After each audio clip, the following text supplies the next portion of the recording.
Muy bien. Muy bien. Hola, ¿qué tal? Buenas tardes a todos. Les damos la bienvenida a todos aquellos que son los participantes y asistentes habituales a las charlas de nuestro instituto, que cada vez son más. Y en esta oportunidad le damos la bienvenida a muchas personas que creo que se acercan al instituto por primera vez. Creo ver muchos alumnos de la doctora Rodríguez López que se anotaron para esta charla. La felicito, doctora, muy bien. Muchas personas que no conocemos y a las que les abrimos la puerta del instituto y los esperamos para seguir participando, para acercarse, para compartir sus investigaciones, para lo que haga falta. Y obviamente tenemos también un auditorio, como es costumbre, de muchos lugares del mundo, por suerte. Así que les damos a todos la bienvenida y yo paso a presentar a los expositores de hoy. Carmen Graciela Rodríguez López es doctora por la Universidad de Buenos Aires, profesora adjunta de Historia del Derecho en la Facultad de Derecho de la Universidad de Buenos Aires. Es autora de los libros La cárcel correccional de Buenos Aires en San Telmo, 1860-1978, y Del Instituto de Criminología al Instituto de Clasificación, Origen, Funciones e Informes Criminológicos, 1907-1960. Estas dos obras han sido publicadas por nuestro instituto y además es autora de numerosos artículos sobre temas tales como la prostitución en Buenos Aires en la década de 1930, la niñez abandonada y delincuente en las dos primeras décadas del siglo XX, entre otros. Entiendo que va a exponer primero la doctora Rodríguez López, con lo cual cuando la doctora Rodríguez López termine, presentamos al doctor Cesano, y bueno, no me queda más que darles la bienvenida a los dos y agradecerles mucho esta presentación. Adelante, Graciela, el piso es tuyo. Gracias, Viviana. Buenas tardes a todos, buenas tardes a los directivos de mi querido instituto, del cual formo parte como tesorera, así que agradezco a todos que estén participando de esta charla. Bueno, los trabajos que estoy investigando son sobre dos cárceles en tiempos de Rosas. Un poco es para ver, acompañar la investigación que ya publiqué en la revista del Instituto en el año 2005, que era la Casa Cárcel de Sastrería del Estado. Las investigaciones a las que me estoy refiriendo es la cárcel pública de Cabildo y la cárcel de la Crujía en el campamento de Santos Lugares de Rosas. Está ubicada en la campaña. De esta manera, comprender un poco cómo estas cárceles formaron parte del pantano punitivo que definió la práctica de castigo de la época, aportando así saberes sobre el accionar de la justicia y el otrora vínculo existente entre sociedad y Estado.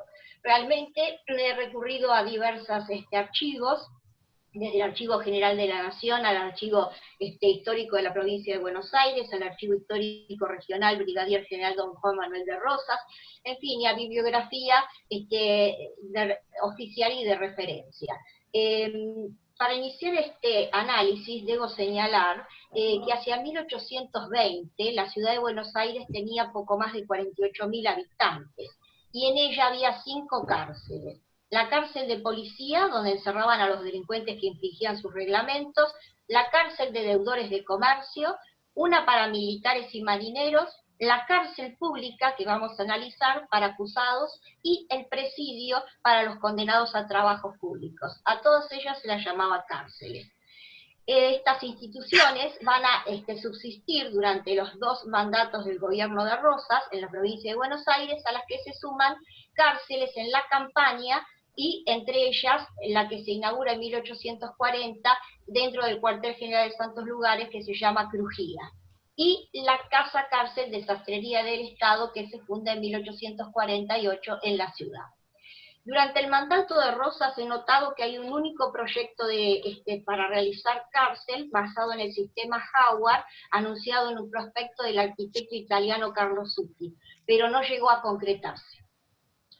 ¿Cómo era la situación sociopolítica a esta época? Bueno, tras los primeros años de independencia no se logran grandes avances en materia carcelaria hasta el periodo de organización nacional.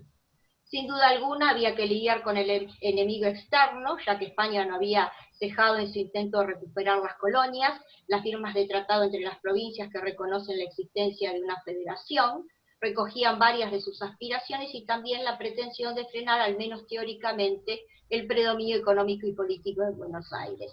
Los esfuerzos destinados a implementar un sistema de derecho no tuvieron mayores consecuencias, afianzándose en cambio regímenes personalistas casi siempre despóticos que prescindían de las limitaciones establecidas a su poder.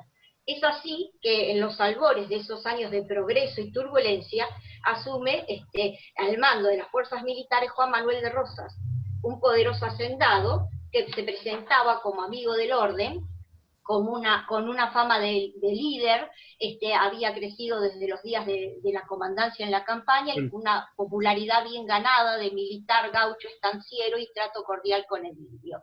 Sorraquín Becú señala que ni el comercio, los negocios, ni el culto, ni la ley podían funcionar sin los imprescindibles elementos del orden. La irrupción de Juan Manuel de Rosas al poder y el gran impacto que supuso solo podía entenderse en ese contexto. En su preocupación por la unidad nacional, el sistema de cárceles de la época le fue de gran utilidad, un instrumento enteramente otorgado a su disposición que le brindaba la posibilidad de mantener ese orden. ¿Qué pasa con la cárcel pública? Esta se regía por una fuente fundamental que era su reglamento, sancionado en 1823 durante el gobierno de Martín Rodríguez. En consecuencia de la extinción de la institución Cabildo, acaecida en 1821, esta cárcel, ubicada dentro del Cabildo, en el fondo de la planta baja, pasó a depender en 1822 de la policía. Durante el gobierno de Rosas, su distribución no cambia, se rige por el mismo reglamento y mantiene el mismo estilo de plantilla de personal. Eso sí, varía el procedimiento de ingreso de los detenidos a ella.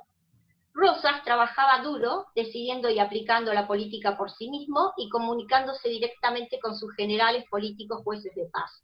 Sus secretarios recibían y clasificaban la correspondencia y los despachos que llegaban, entregándolos directamente al gobernador, quien escribía o emitía personalmente las misivas. El aparato de gobierno no era nada sofisticado, aunque en algunos casos podía ser metódico y eficaz, y en otros había cuestiones que entorpecían o retrasaban la administración. Las resoluciones por él prescriptas tenían carácter normativo, puesto que toda la densidad doctrinaria y jurídica eran leyes. Parecería que el alcance de la política criminal no tenía límites, dado que el hecho de subordinar los principios de igualdad y libertad al de las autoridades fue una de sus fundamentales características. Sin embargo, como bien señala Alberto Binder, esto no es absolutamente ilimitado, pues aunque sea meramente formal, se establecían límites que permitían sostener la credibilidad del modelo. La concepción del orden rosista suponía el imperio de la ley, tal como se aprecia en el discurso público de su régimen. El gobernador era llamado el restaurador de las leyes, pero lo que se restauraba era la obediencia a las mismas, su implementación, y no las leyes propiamente dichas, es decir, su naturaleza. La sanción debía ser pronta y expedita. Era la característica principal de enjuiciamiento inquisitivo. Se trataba de la concentración del poder procesal en una única mano. La administración de justicia se organizaba así jerárquicamente por delegación de la atribución de juzgar en funcionarios de mayor y menor jerarquía, y a la inversa regresaba hacia el gobernador de la misma manera cuando se tornaba necesario revisar los fallos de los funcionarios inferiores.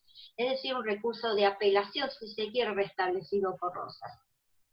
Hacia 1830 observamos que el restaurador del orden le encarga al Tribunal Superior de Justicia una reforma en la administración general, que contemple la disminución del número de pleitos y, por el otro lado, la abreviación del procedimiento. Para alcanzar esas metas, pensó en transferir a los jueces de paz los asuntos de menor importancia que perturbaran el trabajo de los jueces ordinarios. Esto estaba inspirado en las ideas liberales de Guret Belemar, a quien Martín Rodríguez, Bernardino Rivadavia y más tarde Manuel Dorrego le habían encomendado el famoso Plan de Organización de la Justicia publicado en 1829.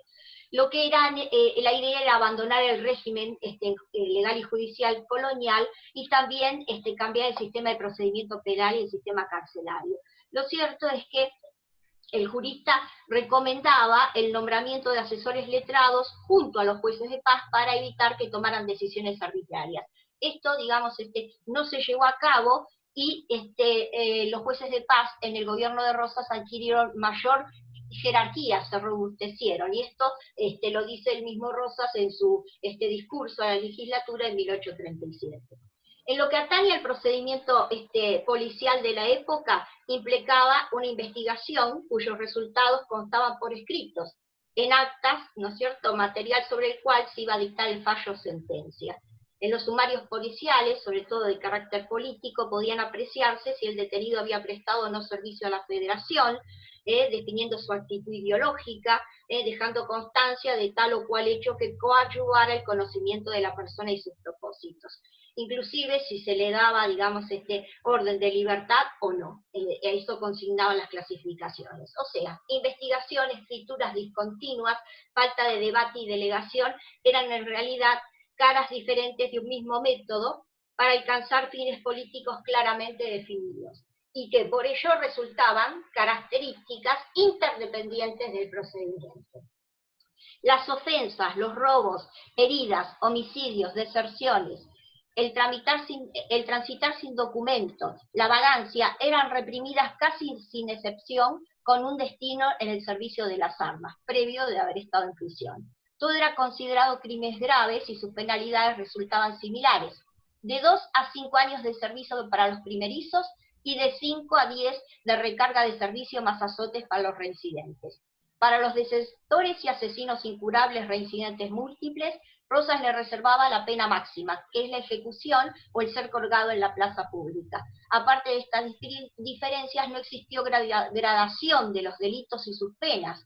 Un ladrón de una res recibía la misma condena que un asesino o un desertón, funcionando de esta manera una justicia dual, local, central, impregnada a la vez por atributos antiguos y modernos. En 1830, el Poder Ejecutivo solicita la simplificación del juicio, ¿no? Sobre todo contra los que ofendieran con las armas, y así en otros casos en particular. He observado que desde 1835, en los libros del establecimiento, la cárcel pública, se encuentran a fojas 245 y fojas 249, todas las relaciones de los individuos que mandó a ejecutar en la cárcel pública sin advertirlo siquiera a los magistrados que debían entender en la causa. En cuanto a los presos políticos, sabemos que una de las atribuciones de Rosas era justamente el juzgamiento de los delitos políticos contra el Estado Nacional por ser encargado de la Dirección Suprema de los Asuntos de la Confederación.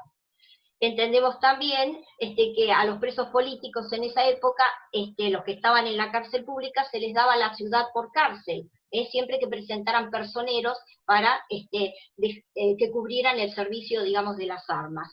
Esto se daba mucho en la cárcel pública, pero también en santos lugares. Los sumarios policiales, hay unas características distintivas de este estereotipo, es decir, lleva chaqueta unitaria o usa bigote. Bueno, el unitario en realidad era un agente del desorden, un anarquista, como lo definía el publicista Pedro de Ángelis. Por otra parte, esa representación simbólica del enemigo cumplió una serie de funciones tales como simplificar, individualizar al adversario, justificar el régimen rosista y sus políticas, dando cohesión en la población a través de la imagen del enemigo común, definiendo y fortaleciendo por oposición un sentimiento de identidad colectiva. Otros presos que había en la cárcel pública, sí, presos comunes, por robos, por estafas, no debemos dejar de nombrar el famoso caso de robo a la Casa de la Moneda, en 1848. Quienes custodiaban la cárcel pública, 2 cuerpos de vigilantes a caballo, los lanceros y los trovadores, que también lo hacían con la cárcel de policía y la cárcel de deudores de comercio. ¿Había presas en la cárcel pública? Sí, por supuesto. Teníamos presas por ebriedad manifiesta, ladronas de costumbre, escandalosas incorregibles, rateras de costumbre, prostitutas, o por fugar de las casas donde habían sido colocados por tener vida escandalosa. El robo era, digamos, uno de los delitos comunes en la mujer, sobre todo aquellas que eran domésticas libres, porque no le pagaban los salarios o por abuso físico verbal, y las esclavas porque las amas no cumplían con su promesa de libertad. Entonces, bueno, el incumplimiento patronal implicaba el robo, ¿no? Y esto se ve en la cárcel, en las listas de presos. Además, en las listas de presas, entre 1845 y 1851 vemos varios casos de mujeres dementes. La enfermedad mental representa durante siglos una de las explicaciones más aceptadas sobre el crimen, bajo la convicción de que quienes delinquían mostraban externamente su tormento mental, proveniente de la insanía que las aquejaba. No en vano vamos a ver que las cárceles durante bastante tiempo van a estar pobladas de epilépticos, locos, tuberculosos, sifilíticos, leprosos, etc.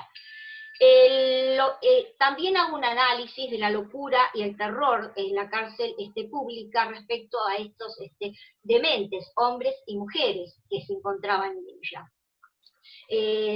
Observamos también que se realizan visitas a la cárcel pública, recién a partir de 1835, porque estuvieron detenidas durante bastante tiempo. Por un auto acordado de la Cámara de Apelación, se ordena que se hagan una vez por mes, sobre todo los sábados, independientemente de las 3 visitas. Esto luego va a ser, cambiado por Manuel Alejandro Espinosa en 1852, que reglamenta las visitas de cárcel porque, observa situaciones terribles. Es decir, la precariedad que tiene la cárcel pública no viene solamente del periodo de Rosas, sino anterior al periodo de Rosas. No se había hecho absolutamente nada, hay una insuficiencia edilicia, hacinamiento, proliferación, enfermedades, hambre, frío, en fin. Esto lo relata el periódico El Nacional de la época. Por otra parte, en 1840, dada la ociosidad de los presos, se solicita que se traslade a las presas mujeres a la casa cárcel de Sastrería del Estado. ¿Qué podemos decir sobre la cárcel de Santos Lugares, ¿no? Para completar, este análisis? Tengan en cuenta que Buenos Aires, sede de la Confederación, del gobierno de la Confederación Argentina y la campaña circundante, fue una gran fuente de recursos para las tropas federales, y también asiento de numerosos acantonamientos y depósitos de arsenales, grandes abastecedores de las necesidades de los diferentes frentes de combate. Algunos de ellos en uso desde el nacimiento de la patria y otros surgidos con la necesidad de la época. Justamente, aprovechando el lugar estratégico de Santos Lugares, es allí donde se instala la comandancia principal y el cuartel y cárcel. El edificio del cuartel cárcel presentaba la famosa crujía, esa es la cárcel de Santos Lugares. Estaba ubicada en la capilla de los otrora órdenes de los padres mercedarios. Se denominaba crujía porque en la arquitectura era un pasillo largo que daba acceso a habitaciones situadas a ambos lados, ¿no? Como una especie de cruz. La crujía, como cotidianamente se la denominó, estaba conformada por una pieza de 59 metros aproximadamente de largo, 5 metros de ancho, donde estaban los presos por delitos menores. Al costado norte de la crujía, varios cuartos había, sin ventilación, que eran los calabozos de los engrillados que pasaban el día allí encerrados. Y a la izquierda, 17 metros de distancia, había otro cuadrilongo y estaban los calabozos de los que iban a morir. ¿Cómo era, el espacio de un preso en la crujía? Ingresaba en una sola habitación, un solo preso, la habitación tenía 1,5 metros de ancho por 2 metros de alto. Esa era la situación del preso en la crujía. Además, la práctica inmemorial era que los familiares le llevaran la comida a los presos. aquí se establece de que la cocina del establecimiento realice la manutención de los presos, aunque no hay documentación precisa que esto fue avalado. Por otra parte, en la crujía también había mujeres presas, es decir, por escandalosas de costumbre, y muchas de ellas, según los listados de 1847 y 48, nos dicen que es por delitos también que se llamarían sexuales, así textuales palabras. Encontramos también detenciones de mujeres unitarias acusadas de cometer escándalos de costumbre para desacreditar al gobierno, y en el caso de los condenados a pena de muerte, que generalmente Santos Lugares era un lugar, digamos, de procedimiento de tortura y para, digamos, de pena de muerte, encontramos que una vez que se dictaba la sentencia de ejecución, pasaban por la capilla de Santos Lugares, el sacerdote los reconciliaba, y luego eran guiados a un emplazamiento en donde de par en par eran fusilados. Un foso de 80 metros de largo con un montículo de tierra, el cual, una vez que se completaba, se cambiaba el sitio, y así tengo inclusive los emplazamientos y las actuales calles en donde estaban los pozos famosos. Mucho escribió sobre el campamento de Santos Lugares el francés Javier Marmier, sobre la situación de los presos, y con respecto al procedimiento, los jueces de paz fueron los fieles ejecutores del poder central, y siguiendo el procedimiento de interrogar a los reos, pedir documentos, llenar formularios con la afiliación de estos, los remitía con las clasificaciones a la prisión de la cárcel cuartel. Hay muchas cartas remitidas por los jueces de paz y viceversa al campamento, ¿no?, de Santos Lugares. Es más, el campamento también era un archivo de registro de tropa y presentaba libros de interrogatorios y chasques. ¿Quiénes estuvieron detenidos en la crujía? Aparte, digamos, de los desertores, aquellos que tenían problemas con el servicio de las armas, vamos a encontrar casos famosos, como el del federal Leonardo Mansilla, al cual luego fue indultado, y 20 comerciantes ginebrinos que también pararon allí por realizar operaciones comerciales que habían hecho mal efecto al precio de la harina y el oro de la provincia. Estos también salieron en libertad. No tuvieron la misma suerte Camila O'Gorman y Uladilao Gutiérrez, quienes, él era sacerdote y fueron acusados de unión sacrílega. A ellos les cabió la pena, digamos, de muerte. Hay panfletos de 1849 que justifican la pena de muerte porque el sacerdote era el depositario de la conciencia y de las costumbres públicas. Por lo tanto, era para Rosas ilógico que no se aplicara aun cuando ella estaba embarazada. Esto fue tomado por los opositores justamente, ¿no?, como bandera para decir cómo actuaba Rosas. No debemos tampoco dejar de nombrar a Antonino Reyes, que era de Derecán y que fue el jefe del cuartel general. Tengo el procedimiento cuando cae Rosas en Caseros, cómo se lo juzgó y los crímenes de los cuales se acusó, de los cuales salió absolutamente absuelto por considerar que él era fiel ejecutor de las órdenes de el general Rosas. Por otra parte, ¿cómo termina este cuartel general? Cuando se produce la batalla de Caseros y cae Rosas en 1852, se saquea no solamente la ciudad, sino el cuartel general. Hay testimonios de esas horas de Manuel Esteban Seguí, de la época, de Benito Hortelano, que era publicista, en sus memorias escribe sobre el tema, del general uruguayo César Díaz. En fin, el último, digamos, ejecución en Santos Lugares fue el del coronel de la Confederación Martín Santa Coloma, en 1852, que fue a deshuello. Por otra parte, sabemos que se destruyó la crujía, que en 1855 se estableció una escuela de artes y oficios, y en 1875 el colegio de Escolapios de la Orden de San José de Calazán. Bueno, concluyo. Concluyo finalmente en dos palabras: la problemática carcelaria en el periodo rosista mantuvo la anarquía reglamentaria que presentaba desde la creación de la cárcel pública. Este periodo anárquico al que se refiere Juan Carlos García Vassallo en su obra El penitenciarismo argentino coinciden con la clasificación formulada por Astalión y por Alfonsín en la ejecución de las sanciones penales en la República Argentina, que lo clasifican como periodo inorgánico institucional, el cual llegó hasta 1933 con la sanción de la Ley 11.833.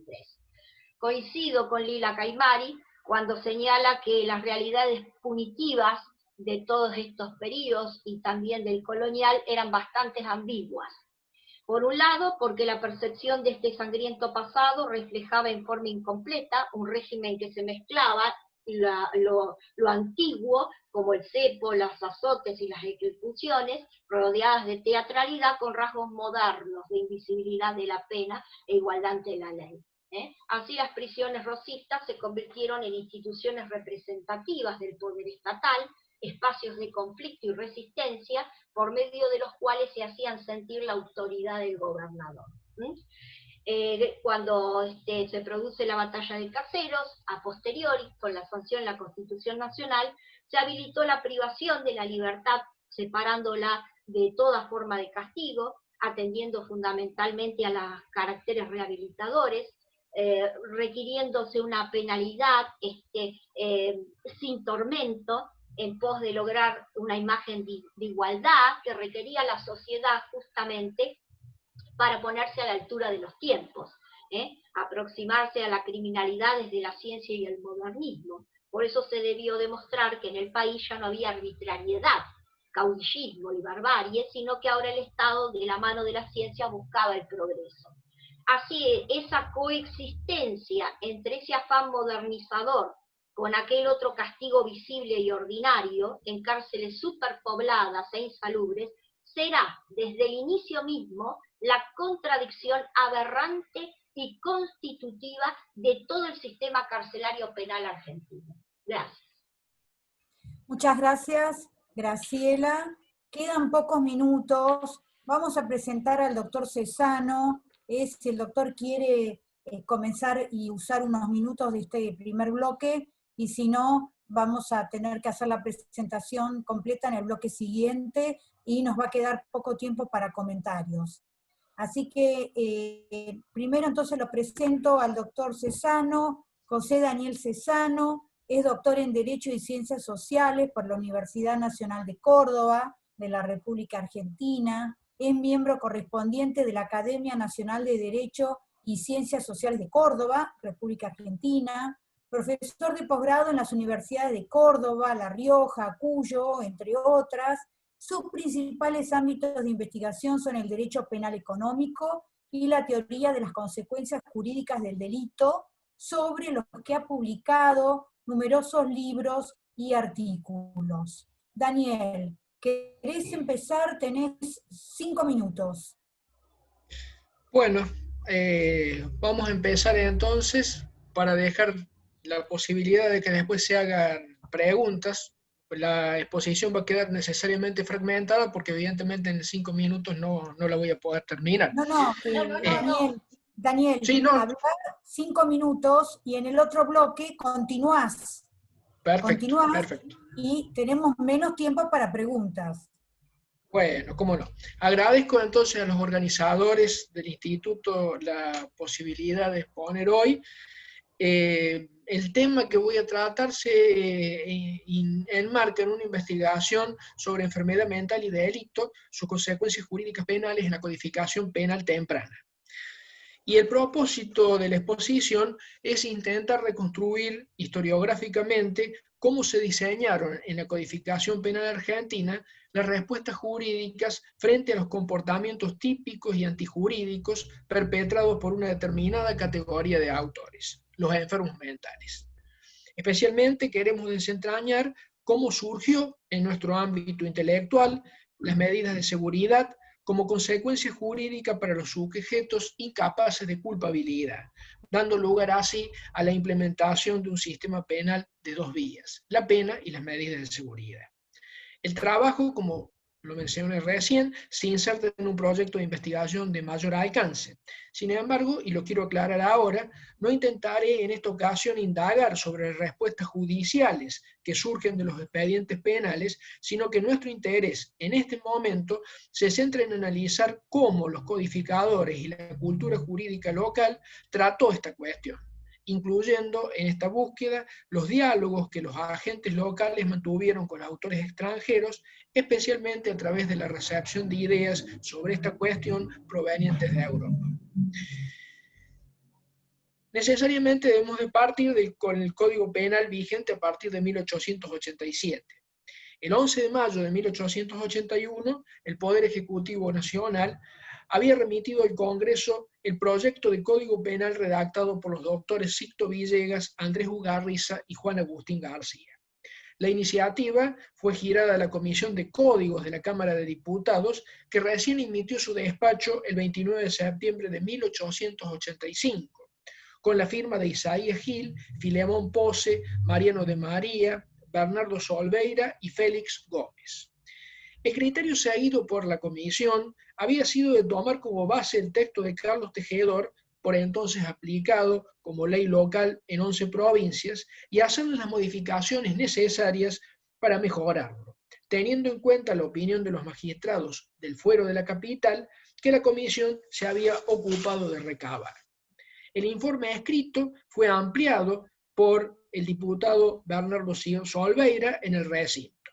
La comisión, expuso Solveira, ha tenido a la vista dos códigos, el redactado por el doctor Tejedor por encargo de la provincia de Buenos Aires, en realidad del presidente Mitre, y el mismo código corregido por una comisión nombrada por el gobierno nacional, en referencia al proyecto Villegas, Ugarriza y García. El primero, el de Tejedor, había tomado como base de sus estudios el código bávaro. El segundo había tomado el código bávaro y el código español. Es decir, a dos pueblos de raza distinta, de tradiciones diferentes, de costumbres distintas. La comisión se manifestó unánimemente sobre la conveniencia de tomar como base de sus estudios el código del doctor Tejedor. Fin de la cita. Al proyecto de Tejedor, la comisión le introdujo grandes reformas, votando a libro cerrado por la Cámara de Diputados en la sesión del 15 de noviembre de 1886 y por la de senadores el 25 del mismo mes, siendo aprobado y puesto en vigor a partir del 1 de marzo de 1887. ¿Cómo regulaba este código la cuestión de la enfermedad mental? La cuestión era tratada en el inciso primero del artículo 81. El precepto decía que estaba exento de pena el que hubiese cometido el hecho en estado de locura, sonambulismo, imbecilidad absoluta o viudez completa e involuntaria, y generalmente siempre que el acto haya sido resuelto y consumado en una perturbación cualquiera de los sentidos o de la inteligencia, no imputable al agente, y durante el cual éste no ha tenido conciencia de dicho acto o de su criminalidad. Este precepto se había inspirado en el proyecto de Tejedor y en su doctrina, aunque, como bien lo apuntó Rodolfo Moreno, siendo mucho menos amplio en su redacción que este último. El proyecto de Tejedor establecía como causa de exención de pena a los hechos de los furiosos, los locos y, en general, los que hayan perdido completamente el uso de su inteligencia y cometan un crimen en ese estado. Daniel, por su parte, Daniel, ¿sí? te diría si podés cerrar ahora porque ya se va a cortar. Bueno. Listo. Entonces, ¿cómo no? Estamos esperando. Daniel sigue ahora en el otro tramo de la grabación. En 2 minutitos estamos otra vez con ustedes. Muy bien, muchas gracias. Gracias.